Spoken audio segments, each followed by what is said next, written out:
কালকের জন্য 4টে চ্যাপ্টার পড়তে হবে। ঠিক আছে, এখনও অনেক সময় আছে, 2-1টা সিনেমা দেখে নিই, রাতে টানা 4 ঘন্টা বসে পড়ে নেব।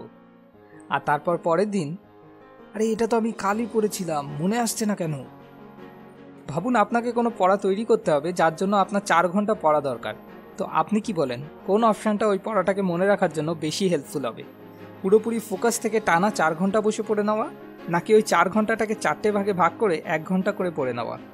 পড়ার জন্য কি একটা ফিক্সড ডেইলি রুটিন আর একটা ফিক্সড জায়গা থাকা বেশি উপকারী, নাকি যেখানে খুশি যে সময় খুশি যেমনভাবে খুশি বসে পড়াটা বেশি উপকারী? ঘুমানোর সাথে কি মেমোরি পাওয়ারের কোনো ডাইরেক্ট কানেকশান আছে? রাত জেগে পড়া ভালো নাকি সকালে তাড়াতাড়ি উঠে পড়াটা বেশি ভালো? পড়ার সময় কি ডিস্ট্র্যাক্টেড হওয়া হেল্পফুল নাকি ক্ষতিকারক? এই সব কোশ্চেনের সায়েন্টিফিক আনসার আজ আমি আপনার সাথে বেনেডিক্ট ক্যারির New York Times best selling book how we learn থেকে শেয়ার করব, যাতে আপনি পরীক্ষার জন্য হার্ড স্টাডি নয় বরং স্মার্ট স্টাডি করতে পারেন। তাহলে চলুন শুরু করা যাক। Smart idea 1, water your brain. একটা চারা গাছের বেড়ে ওঠার জন্য সপ্তাহে শুধু একদিন 1.5 ঘন্টা জল দেওয়ার থেকে প্রতিদিন সেটায় 5 মিনিটের জন্য জল দেওয়াটা বেশি ভালো। দিনে একবারে টানা 3 মাইল হাঁটার পরিবর্তে সেটাকে 3টে ভাগে ভাগ করে প্রতিবার 1 মাইল করে হাঁটাটা শরীরের পক্ষে বেশি লাভজনক। ঠিক এরকমই টানা 3 ঘন্টা এক নাগারে পড়ার থেকে সেটাকে 3টে পার্টে ভাগ করে 1 ঘন্টা করে পড়া বেশি উপকারী। বেনেডিক্ট এটাকে spacing effect and distributed learning বলেছেন। সায়েন্টিফিক্যালি এটা প্রুভেন যে মনে রাখার ব্যাপারে ডিস্ট্রিবিউটেড লার্নিং বা spacing effect performance up to 46% বাড়াতে পারে। এর অনেকগুলো কারণ আছে। আমরা যখনই কোনো সিনেমা বা ভিডিও দেখি, আমাদের শুরুতে কিছু জিনিস আর শেষে কিছু জিনিস বেশি ভালোভাবে মনে থাকে কম্পেয়ার টু মিডিল টাইমে যে সিনগুলো আসে। এরকম হয় কারণ কোনো সেশনের শুরুতে আর শেষে মনোযোগ সবসময় একদম শীর্ষ মানে থাকে। এই জন্য কোনো সেশন যতটা ছোট হয় ততটাই ভালো। সেকেন্ড কারণ হলো, আমরা কোনো জিনিস যত বেশি ভুলি আর তারপর পরিশ্রম করে সেটাকে আবার মনে করার চেষ্টা করি, ততটাই বেশি সেই জিনিসটা আমাদের মেমোরিতে আরও বেশি পার্মানেন্ট হয়ে যায়। যদি আমরা মাঝে মাঝে ব্রেক নিই, তাহলে সেই সময়ে আমরা কিছু কিছু জিনিস ভুলে যাই, যেটাকে আমাদের আবার রিকল করতে হয়, আর এটা ওই মেমোরিটাকে আরও পার্মানেন্ট করে দেয়। সেকেন্ড স্মার্ট আইডিয়া হলো, untested fluency is an illusion. এরকম অনেক সময় হয়, একটা টপিক পড়ার পর আমাদের মনে হয় হ্যাঁ ঠিক আছে, বুঝে গেছি, মুখস্থ হয়ে গেছে পুরো, আর তারপর আমরা সেটাকে ছেড়ে অন্য কিছু পড়তে শুরু করে দিই। কিন্তু যখন এক্সামে ওই কোয়েশ্চেনটাই চলে আসে, তখন আবার মনে করতে পারি না। এটাকে ফ্লুয়েন্সি ইলিউশন বলে। যখন সেই জিনিসটা চোখের সামনে থাকে, তখন ব্রেনে একটা ইলিউশন ক্রিয়েট হয় যে হ্যাঁ মুখস্থ হয়ে গেছে, আসলে কিন্তু হয়নি। এই জন্য একটা জিনিস 4 বার দেখে দেখে পড়ার থেকে ভালো সেটাকে 1 বার দেখে পড়া, আর তারপর বইটাকে বন্ধ করে যেটা পড়েছি সেটাকে 3 বার না দেখে বলার চেষ্টা করা।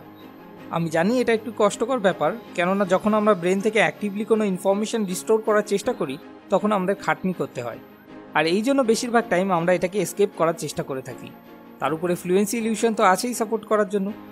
তো আমাদের এই ফাঁদটাকে অ্যাভয়েড করতে হবে। 20% রিডিং অ্যান্ড 80% রিসাইট। দেখুন, এখানেও 80-20 প্রিন্সিপাল এসে গেল। Smart idea 3, change is good. জানি না ছোটবেলা থেকে আমি কতবার শুনেছি যে মনা, পড়ার জন্য একটা ফিক্সড রুটিন বানিয়ে নে আর সবসময় চেয়ার টেবিলে বসে পড়াশোনা কর। এবার ওনাদেরকে কে বোঝাবে যে সায়েন্স অন্য কিছুই বলে। 2টো গ্রুপের স্টুডেন্টসদের নিয়ে একটা টেস্ট করা হলো। ফার্স্ট গ্রুপকে 20 মিনিটের জন্য একটাই রুমে বসে 50টা ওয়ার্ড মনে করার জন্য বলা হলো, আর সেকেন্ড গ্রুপের স্টুডেন্টদের 2টো আলাদা রুমে 10 মিনিট করে ওই 50টা ওয়ার্ড মনে করার জন্য বলা হলো। এরপর যখন এই 2টো গ্রুপের স্টুডেন্টদের টেস্ট নেওয়া হলো, তখন একটা রুমে বসে যে গ্রুপের স্টুডেন্টরা পড়েছে, তারা অন অ্যান অ্যাভারেজ 50টার মধ্যে শুধু 16টা ওয়ার্ড মনে করতে পারলো। সেখানে সেকেন্ড গ্রুপের স্টুডেন্টরা, যাদের 2টো আলাদা আলাদা রুমে বসে পড়তে বলা হয়েছিল, তারা অন অ্যান অ্যাভারেজ 50-এর মধ্যে 24টা ওয়ার্ড মনে করতে পারলো। ভাই, আমার মা বাবাকে এটা কে বোঝাবে? Smart idea 4, test, teach, mix. আমরা অনেক কিছুই পড়ি, কিন্তু সেখান থেকে বেশিরভাগ জিনিসই আমরা খুব তাড়াতাড়ি ভুলেও যাই। এটাকে ওভারকাম করার জন্য আমাদের বিশেষ করে প্রতিটা টপিকে মাস্টারি অর্জন করতে হবে, যার জন্য 3টে স্টেপ ফলো করা খুবই দরকার: টেস্ট, টিচ অ্যান্ড মিক্স। সবার ফার্স্ট হলো টেস্ট। মানে আপনি কিছু পড়লেন আর তারপর তখনই নিজেকে নিজে পরীক্ষা নিতে হবে। বইটাকে বন্ধ করে বা সাইডে রেখে নিজেকেই নিজে প্রশ্ন করা শুরু করতে হবে, আচ্ছা ভাই বল এটা কি হবে। নেক্সট স্টেপ হলো টিচ। আপনি যেটাই পড়লেন সেটা অন্য কারোর সাথে ডিসকাস করতে হবে। আপনার ছোট ভাই বা বোনও হতে পারে, বা আপনার কোনো বন্ধুও হতে পারে। পড়ানোও এক ধরনের পড়াশোনা করারই পদ্ধতি। আপনাকে কাউকে কিছু শেখাতে হলে আগে থেকেই সেটাতে মাস্টার হওয়ার খুব দরকার নেই। আপনি যত লোককে শেখাতে থাকবেন, তত বেশি আপনি সেই জিনিসটাতে আরও মাস্টার হতে থাকবেন। থার্ড অ্যান্ড ফাইনাল স্টেপ হলো মিক্স। যেমন বইয়ের লাস্টের দিকে থাকে না মিসলেনিয়াস, তেমনই আপনাকে বিভিন্ন টপিক লিঙ্ক করে কোনো সমস্যা তৈরি করে সেটাকে সমাধান করার প্র্যাকটিস করতে হবে। এই জিনিসটা যদি আপনি ঠিক করে করতে পারেন তাহলে শিওর হয়ে যাবেন যে আপনি ওই টপিকে দক্ষতা অর্জন করে নিয়েছেন। Smart idea 5, sleep plus nap. দুটো গ্রুপের স্টুডেন্টদের নিয়ে একটা এক্সপেরিমেন্ট করা হলো। দুটো গ্রুপকে একটা সেম টপিক একই সময়ের জন্য পড়তে দেওয়া হলো।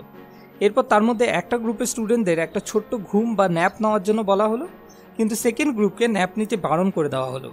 তারপর যখন এই দুটো গ্রুপের স্টুডেন্টদের পরীক্ষা নেওয়া হলো, যে গ্রুপকে ন্যাপ নেওয়ার জন্য বলা হয়েছিল তারা সেকেন্ড গ্রুপ মানে যাদের ন্যাপ নিতে বারণ করা হয়েছিল তাদের থেকে অনেক বেটার পারফর্ম করতে দেখা গেল। অনেক বৈজ্ঞানিকরা মনে করেন যখন আমরা একটা ঘুম দিই তখন ঘুমের মধ্যে REM স্লিপ ফেজের সময় জরুরি ইনফরমেশনগুলো আমাদের সাবকনশিয়াস মাইন্ড থেকে ব্রেনে স্টোর হওয়া শুরু হয়।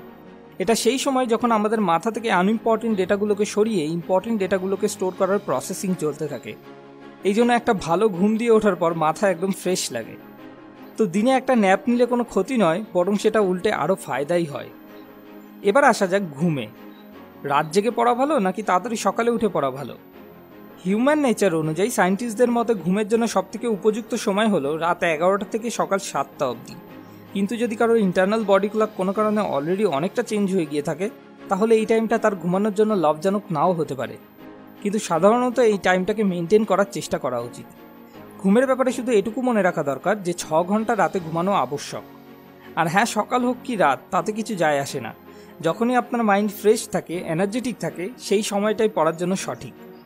আর একটা কথা, যদি পরের দিন আপনার কোনো থিওরি সাবজেক্টে পরীক্ষা থাকে তো সেই ক্ষেত্রে রাতে তাড়াতাড়ি শুয়ে পড়াটা বেশি ভালো, যাতে ইনফরমেশনগুলো সাবকনশিয়াস মাইন্ড থেকে ব্রেনে প্রসেসিং হওয়ার সময় পাওয়া যায়। কিন্তু যদি এরকম কোনো টেস্ট হয় যাতে অনেক ফর্মুলা মনে রাখতে হবে তাহলে সেই ক্ষেত্রে একটু দেরি করে ঘুমানো সায়েন্সের মতে বেশি লাভজনক হতে পারে। স্মার্ট আইডিয়া 6 হলো জাইগার্নিক এফেক্ট। আমাদের মধ্যে থেকে বেশিরভাগ লোকরাই এটা মানে যে পড়ার সময় ডিস্ট্র্যাক্টেড বা অমনোযোগী হওয়া খুবই ক্ষতিকর। কিন্তু বিংশ শতাব্দীর শুরুর দিকে একজন সাইকোলজিস্ট যার নাম ব্লুমার জাইগার্নিক, উনি একটা দারুণ ইন্টারেস্টিং জিনিস নোটিস করেন। কোনো একটা রেস্টুরেন্টে একজন ওয়েটার যে টেবিলের বিল পেড হয়ে গেছে তার থেকে ভালো যে টেবিলের বিল এখনও পেড হয়নি সেই টেবিলের অর্ডার বেশি ভালো করে মনে রাখতে পারে। মানে কমপ্লিটেড টাস্কের থেকে আনকমপ্লিটেড টাস্কের জন্য মেমোরি বেশি অ্যাক্টিভলি কাজ করে। আপনিও কখনো নোটিস করে দেখবেন যখন আমরা কোনো মতে মুখস্থ করে কোনো এক্সাম দিতে যাই তো এক্সামের আগে অবধি তাও আমাদের কিছু অন্তত মনে থাকে, কিন্তু যখনই সেই এক্সামটা শেষ হয়ে যায় তার কিছু সময় পরই সেই সব জিনিস তখনই আমরা যেন মুহূর্তের মধ্যে ভুলে যাই। এরকম হয় কারণ আমাদের সাবকনশিয়াস মাইন্ড সবসময় নজর রাখে যে কোন কাজটা শেষ হয়ে গেছে বা কোন কাজটা এখনও কমপ্লিট হয়নি। তো সে আনকমপ্লিটেড কাজগুলোতে বেশি মন দিতে থাকে আর কমপ্লিটেড কাজগুলোকে যত তাড়াতাড়ি পারে রিমুভ করে জায়গা বানানোর চেষ্টা করে। আমরা এই জিনিসটাকে নিজের ফায়দার জন্য ব্যবহার করতে পারি। এই জন্য যখন আপনি কোনো কঠিন বা ক্রিয়েটিভ টপিকের ব্যাপারে পড়ছেন বা কোনো প্রজেক্টে কাজ করছেন তখন মাঝে মাঝে অমনোযোগী হওয়া, যেমন একটু ওয়ার্ক ব্রেক নেওয়া বা একটা ছোট্ট ঘুম দিয়ে নেওয়া, এগুলোতে অনেক উপকার হতে পারে। কেননা যখন আপনি এরকম করেন তখন জাইগার্নিক এফেক্ট কাজ করা শুরু করে, মানে অসম্পূর্ণ কাজগুলো সাবকনশিয়াস মাইন্ডে প্রসেসিং হতে থাকে, যাতে করে নতুন নতুন অনেক আইডিয়া মাথায় আসার সম্ভাবনাও অনেক বেড়ে যায়। এবার যদি আমি পুরো ভিডিওটাকে সামারাইজ করি তাহলে ব্যাপারটা যেটা দাঁড়ায়, নাম্বার 1, টানা পড়ার থেকে ভালো মাঝে মাঝে ব্রেক নিয়ে পড়া। নাম্বার 2, আনটেস্টেড ফ্লুয়েন্সি একটা ইলিউশন, আমাদের টেস্ট না করে এর উপর ভরসা করা উচিত নয়। নাম্বার 3, পড়ার জন্য একটা নির্দিষ্ট সময় আর নির্দিষ্ট জায়গার বদলে আলাদা আলাদা সময় আর আলাদা আলাদা জায়গা বেশি লাভজনক। নাম্বার 4, কোনো জিনিসের দক্ষতা অর্জন করার জন্য 3টে স্টেপ হলো টেস্ট, টিচ আর মিক্স। নাম্বার 5, নির্দিষ্ট ঘুম আর একটা ছোট্ট ন্যাপ নেওয়া পড়ার জন্য খুবই হেল্পফুল। আর নাম্বার 6, ক্রিয়েটিভ ব্যাপারে জাইগার্নিক এফেক্ট হেল্পফুল হতে পারে। যদি আপনি আরও ডিটেলসে এই ব্যাপারে জানতে চান তো নিচে ডেসক্রিপশনে দেওয়া লিঙ্কে গিয়ে amazon.in থেকে এই বইটা কিনতে পারেন।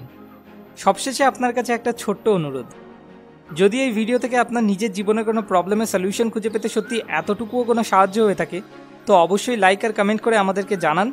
যতগুলো লাইক আসবে আমি বুঝবো ততজনকে আমি একটু হলেও সাহায্য করতে পেরেছি, কারণ এটাই আমার আসল উদ্দেশ্য। পরের ভিডিও পরের সপ্তাহে এরকম আরও অনেক ভিডিও পেতে সাবস্ক্রাইব করে আমাদের সঙ্গে কানেক্টেড থাকুন। মোর উইজডম, মোর সলিউশন, বেটার লাইফ।